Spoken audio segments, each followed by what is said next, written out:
foram idealizadores da localidade. Entre eles, Francisco José da Silva, tio de Tiradentes. Vamos agora conhecer um pouquinho mais dessa cidade maravilhosa aqui na Zona da Mata Mineira. O lugar encontrado era caracterizado por uma vasta floresta, banhada por um rio que nasce na Serra da Mantiqueira. Posteriormente, os novos moradores deram o nome de Rio Piau, devido à grande quantidade dessa espécie de peixe. Uma vez fixado nas terras, começam também as atividades agrícolas, constituindo-se então o arraial. Logo mais, construíram a primeira capela em homenagem ao Divino Espírito Santo. Dessa forma, o povoado passou a se chamar Divino Espírito Santo de Piau. No local da antiga capela, existe hoje a Matriz do Divino Espírito Santo, considerada uma das igrejas mais belas da Zona da Mata. Sua arquitetura barroca vem do estilo da época em que Piau foi casa dos inconfidentes. No altar, o Sagrado Coração de Jesus abençoa a cidade, que contribui para a história do país. O distrito foi criado no dia 22 de julho de 1868. No dia 12 de dezembro de 1953, Piau se municipalizou.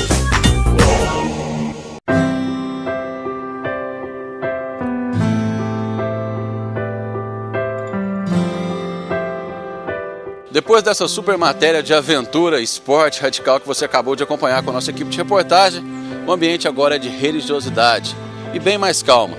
Estou ao lado da estátua de Inha Chica, pode ser a primeira santa leiga brasileira da história.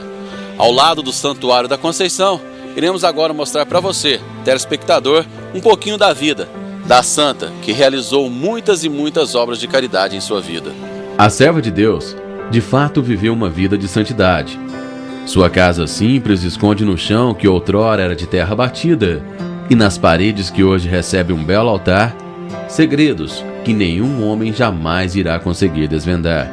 No memorial de Inha Chica, objetos pessoais como seu guarda-chuvas, cadeira e também o rosário são cuidadosamente zelados pelos funcionários da congregação. Francisca de Paula de Jesus, carinhosamente chamada de Inha Chica, nasceu no ano de 1808, na cidade mineira da Zona da Mata, São João del Rei.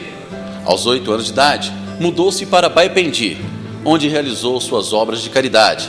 Foi aclamada santa e o seu processo de beatificação está prestes a se tornar realidade. Caso aconteça, Inha Chica será a primeira santa leiga brasileira. Nesta sala, fotos vindas de todas as partes do país são de pessoas que receberam graças de Inha Chica. Além dessas graças alcançadas por inúmeras pessoas que intercederam a Deus através de Inha, sua obra continua, através do trabalho das Irmãs Franciscanas do Senhor. Além de contar com uma estrutura física formidável, a Associação Beneficente Inha Chica, administrada pelas Irmãs Franciscanas do Senhor, também atua no trabalho social. Aqui, cerca de 160 crianças recebem acompanhamento psicológico, uma boa alimentação, reforço escolar e também aulas de inglês. O engenheiro da obra, o Dr. Paulo Pelúcio, falou sobre o projeto feito por ele, a pedido do pai, há mais de 50 anos. Meu pai me pediu que eu calculasse a parte concreta para as freiras daqui, a irmã Crescência. Mas como um dia ele chegou lá no meu escritório dizendo que não tinha projeto, não tinha nada, que eles haviam riscado no chão e começaram a fazer as fundações. Eu disse, então tem que ir lá ver e tudo, e fiz o projeto para ela e tomei conta de toda a construção aqui das obras. Todos os dias, Inha Chica se curvava diante de Deus e de Nossa Senhora da Conceição para pedir a cura da humanidade. Sua oração preferida era Salve Rainha, Mãe de Misericórdia, vida, doçura, esperança, nossa salve. O trecho da oração é prova da devoção e da fé de Inha Chica. Peregrinos de várias partes do Brasil levam para uma sala carinhosamente chamada de Sala das Graças Recebidas recordações de parentes e amigos que se foram. Para o vice-prefeito e peregrino Glauber, ela é um exemplo a ser seguido independentemente da idade. A vida de Inha Chica foi uma vida que é um exemplo para todos nós seres humanos, né? Ela foi uma senhora onde teve a base na oração, né, era devota da Imaculada Conceição, e na minha vida ela sempre teve influência. Desde menino, minha mãe me trazia no santuário para fazer, né, as orações, assistir à missa, e onde eu acompanhava nesses momentos. Do caminho da justiça, ela deixou como herança para todos nós que viver na caridade é ampliar nosso elo com Deus. Esse mês, recebeu um selo comemorativo de seus 200 anos de batismo, como explica a assessora da ABNC, Associação Beneficente Inha Chica. A serva de Deus Inha Chica, ela exercitou a fé e a caridade. As grandes marcas de Inha Chica, da santidade de Inha Chica, são a fé e a caridade. A fé na Virgem da Conceição, para quem ela mandou erguer uma capela, que hoje é o Santuário da Conceição, e que é sempre visitado por peregrinos aqui em Baipendi. Na última sexta-feira, dia 26 de fevereiro, ela recebeu, né, nós recebemos com alegria o selo comemorativo dos 200 anos de batismo. Por isso, esse é um ano jubilar para nós. Nós estamos celebrando os 2 centenários do batismo da serva de Deus Inha Chica. Atualmente, seus restos mortais são provas de que o local é santo e que seu corpo descansa em paz e seu espírito ainda realiza graças a muitos devotos. Baipendi, cidade escolhida por Inha Chica para a prática do bem.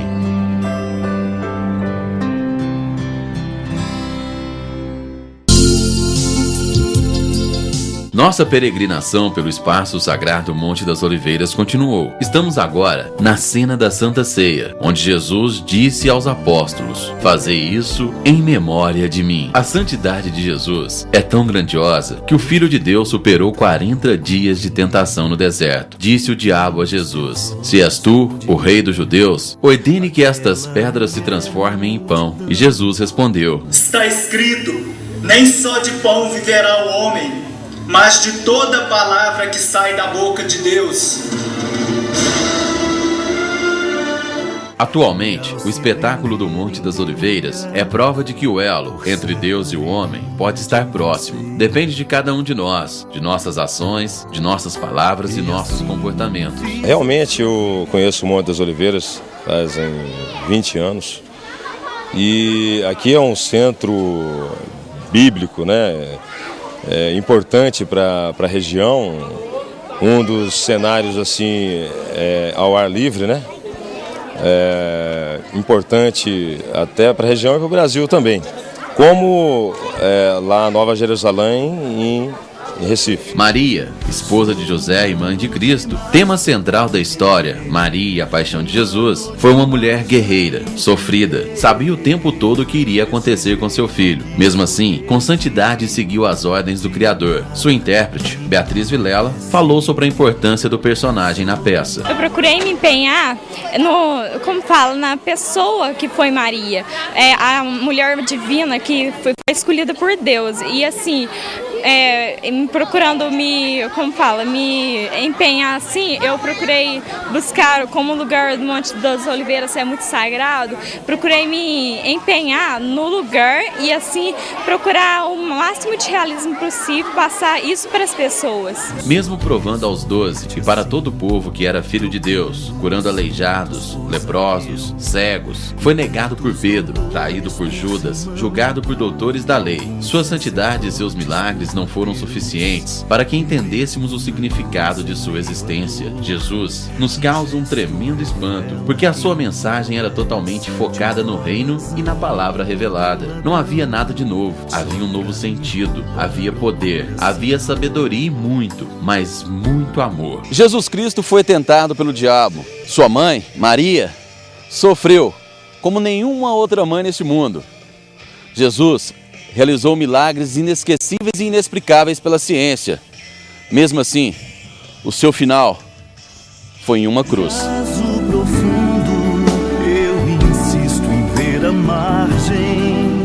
Quando vês o coração, eu vejo a imagem. Sou humano demais pra compreender, humano demais pra entender este jeito que escolheste de amar quem não merece. Sou humano demais pra compreender, humano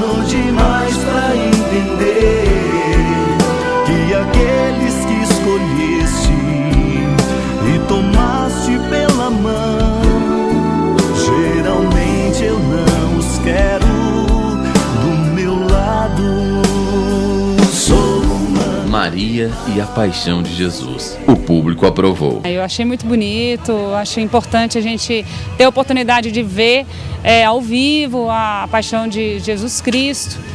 Não só em filmes, né, mas você ter a oportunidade de ver a representação, é algo que toca e faz com que a gente entre mais em reflexão com o mundo de hoje, né? Para que ele morreu? Será que a gente está fazendo certinho nossa parte? Muito bom, muito interessante, conta a história direitinho, achei muito legal. E você, em algum momento você ficou emocionada? Fiquei na hora que ele estava crucificando Jesus. Terminamos nossa peregrinação pelo espaço sagrado Monte das Oliveiras. O diretor Zé G. Gerais resumiu a peça em suas palavras. Na verdade, o segredo é fazer teatro pensando em inclusão social. Nós não fazemos o espetáculo puramente pelo espetáculo. Nós fazemos o espetáculo pelo processo rico que o teatro nos traz. Então, essa é a fórmula em que a gente pensa e a nossa estrela guia para poder gerar, para poder produzir uma paixão no Monte das Oliveiras para todo o estado de Minas Gerais.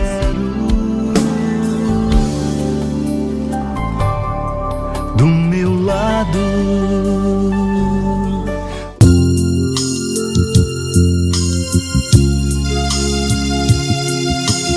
Jesus veio ao mundo para ser um bálsamo em nossas vidas. Seus ensinamentos, suas pregações e principalmente seus milagres se repercutiram por toda a história da humanidade. O Teatro da Semana Santa no Monte das Oliveiras, em Alpinópolis, vem retratar justamente essa história magnífica. Durante 3 meses, todos os anos o grupo de teatro do Oprimido apresenta peças alusivas a contextos bíblicos. Este ano, a peça Maria e a Paixão de Jesus, apresentada pelo grupo, demonstra a santidade de uma virgem que concebeu pelo Espírito Santo o poder de gerar o Messias, aquele que seria o Salvador da humanidade. Jesus, quando era criança, já sabia que um dia sofreria o massacre dos doutores da lei.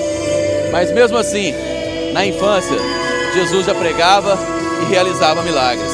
A história de Cristo começa ainda na infância. Quando menino, Jesus já demonstrava seus milagres. O povo de Deus seguia suas parábolas, mas antes era seu primo, João Batista, que pregava no deserto e avisava que seu sucessor seria mais poderoso. João vivia no deserto e pregava com palavras duras. Ele batizava com água, mas seu primo Jesus batizaria com o Espírito Santo e em fogo. Um personagem muito forte dentro da Bíblia, né? Porque já era anunciado por todos o profeta e ainda tem aquela grande, como é que eu vou dizer para você, simbologia, né? Que além de ser o profeta João Batista, que batizava as pessoas da época, era primo de Jesus, né? Então a gente se desdobra e como a gente fala para todo mundo, tem que estar realmente imbuído do espírito cristão para estar desenvolvendo essa peça.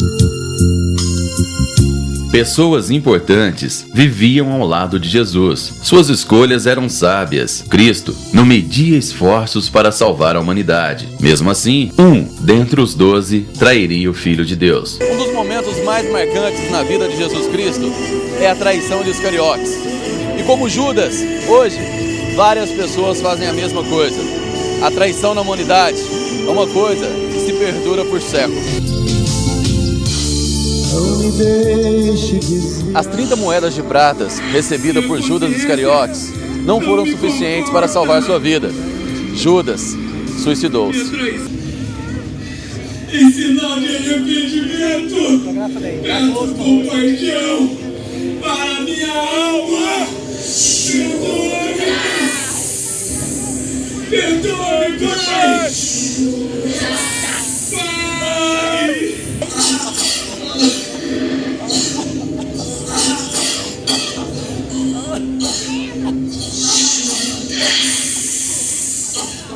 Alguns religiosos, como o pastor Giancarlo e o professor Marcelo Domingos, falam sobre a existência de Jesus e sua importância. A valorização e o reconhecimento, e digo mais, falta as pessoas perceberem o potencial que existe o nosso projeto Monte das Oliveiras, porque ele é um ambiente que favorece muito para a valorização da Bíblia, para a reflexão. Eu acho que falta é nós aceitarmos o próprio desafio de Jesus de seguirmos o seu discipulado. Jesus falou: quem quiser vir após mim, negue-se a si mesmo, tome a sua cruz e siga-me. Não é só nessa semana, não é só na sexta da paixão, no sábado de aleluia, no domingo da ressurreição. São todos os dias. É um convite, é um desafio que ele nos faz a segui-lo todos os dias. Mesmo com a traição de Iscariotes, a humanidade ainda não compreendeu o valor da misericórdia divina, nem os ensinamentos de Jesus. Daqui a pouco, você acompanha a segunda parte da nossa matéria.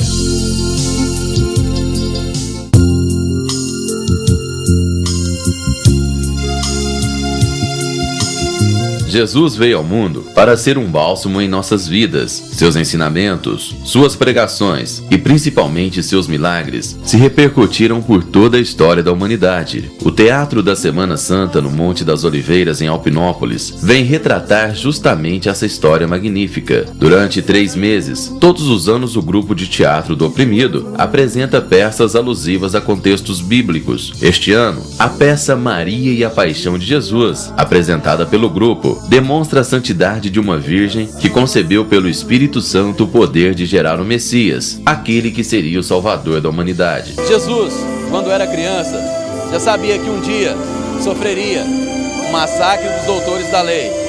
Mas mesmo assim, na infância, Jesus já pregava e realizava milagres.